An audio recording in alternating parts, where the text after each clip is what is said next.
product and the company, but in most cases, best practices in site selection. Well, joining us today to speak about that is Kevin McGowan, president of McGowan Corporate Real Estate Advisors. Kevin, welcome. Thank you, Russell.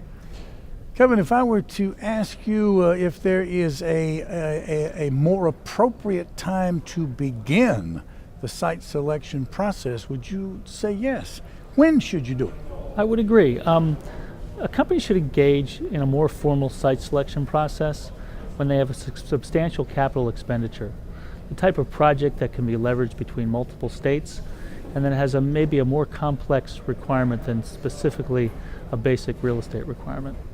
Well, clearly information is important, and so I guess here's a question. Is there a particular methodology they should follow in developing an RFI? Walk us through that. Well, the process of developing an RFI in many cases has to do with getting buy-in from a number of different constituencies. We have the corporate executives who in many cases have a financial bent.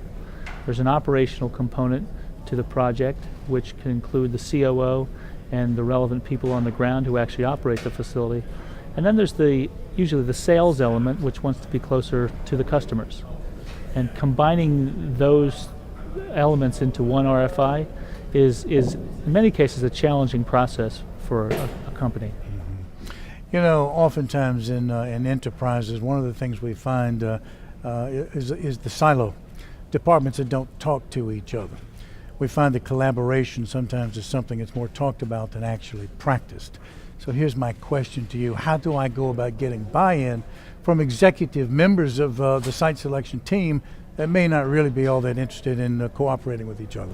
Well, in some cases, that's really when it makes sense to hire an outside consultant to help navigate your internal politics so that everybody's noses get counted.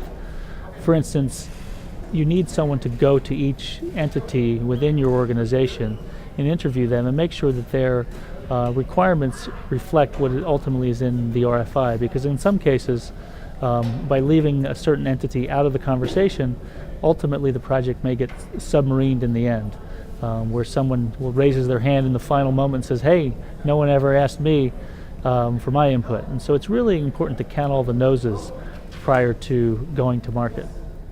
You know, you can't talk about something like this without ultimately getting to the money question, because clearly expense is going to be involved. So I guess my question to you is rent the most important consideration that you're going to have when you're looking at a viable site? It depends on the product and the company, but in most cases, the folks here at the WERC Conference are mostly concerned with transportation costs. Transportation, labor, taxes, other incentives, and then finally we get down to rent.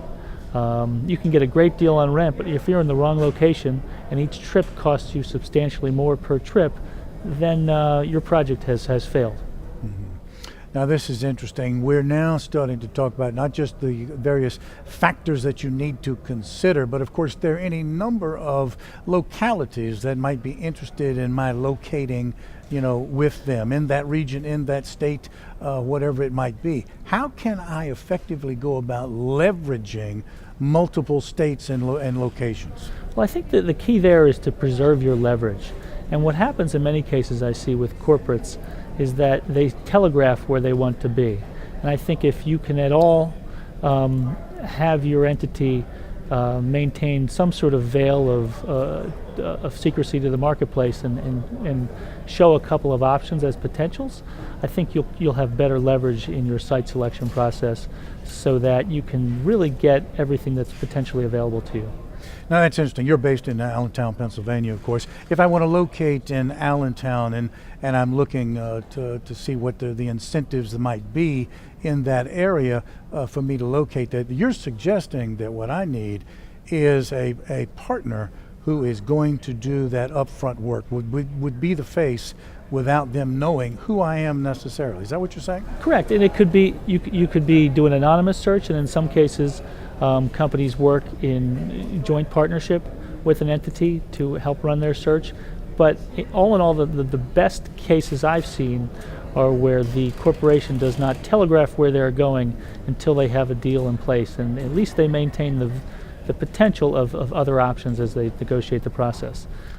And more about this leverage question, are you conducting similar types of investigations among all of these states or regions? Yes. And you're getting to a stage where each one of them is ready to make a proposal to you why it is you should be in their particular locality, presumably. Correct. And it helps to have a viable site, because I think the states are intelligent about each other's options. So you really do need to make sure that you have a viable option in each state with a site that in many cases has all the infrastructure in place to complete your project. That's where you'll get the most leverage. Now, you mentioned earlier something about transportation, and clearly the transportation component is the single most important or the single most expensive factor in most, if not all, site selection processes. So the question is, how can you get a handle on what the true cost of a site is? How do you go about doing that? Walk us through that. Well, there's a total cost model that you can run through where you actually model out the trips that you take, and that would be you figure out where your customers are, where the output of this facility ultimately is going, and so you can model out and figure out the number of trips that you may take to get the transportation element. We look at labor rates to figure out what you're going to pay people to work in the facility. Look at the tax rates to figure out what taxes you're going to pay by being in the facility. And then there is that rental component that is available in the marketplace to generally model what it would cost to actually to lease or purchase a facility.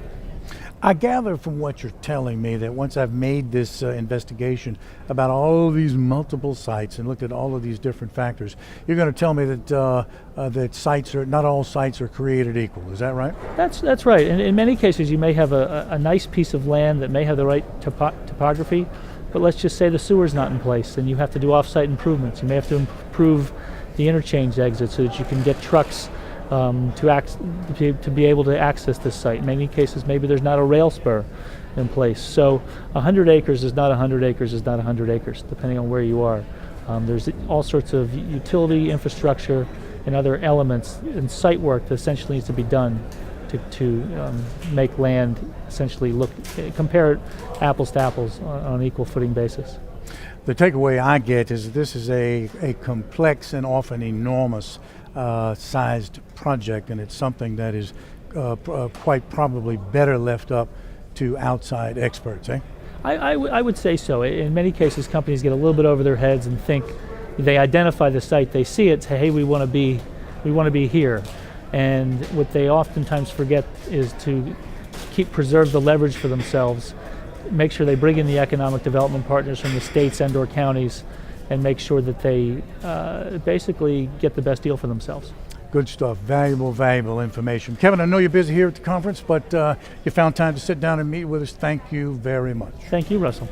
Well, it's Kevin McGowan with McGowan Corporate Real Estate Advisors, speaking with us today about best practices in site selection. Thanks for watching.